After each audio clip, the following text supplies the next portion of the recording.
זה מדהים שדווקא בכירי הצבא והשב"כ הם אלה שממליצים פעם אחרי פעם לדרג המדיני להכניס את הפועלים, ורואים ומציגים את זה כאילו זה הפתרון למצב, זה הפתרון, זה מה שישתיק את הטרור, זה מה שירגיע את האנשים באיו"ש, זה מה שהיו אמור להרגיע את האנשים בעזה. תראי, ערב שמחת תורה דובר על כך שצריך להתחיל להחזיר פועלים מעזה. אנחנו רואים שהקונספציה הזאת השתנתה לגמרי. זאת אומרת, אז מה, נעשה עכשיו שוב את אותה הטעות? מצד שני, באים הקבלנים, באים היזמים, אומרים, חבר'ה, אנחנו חייבים כוח עבודה פעיל. אז אני אחלק את זה לשתיים. אחד, ההקשר הכלכלי, ברור לי, ברור לכולם.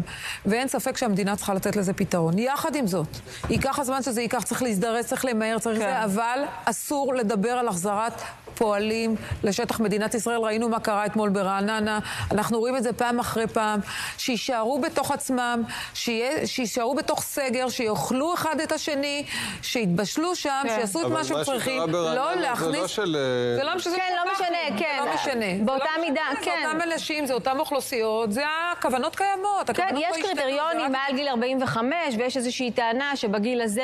אני לא קונה את זה. לא מעל 45, והמעל 45 הם אלה שמחנכים את הדור הצעיר. בואו נבין על מי אנחנו מדברים. כן. הם לא נוחתים מאיזה חללית אחרת. זה לא מעל גיל 45 הם אוהבי ישראל.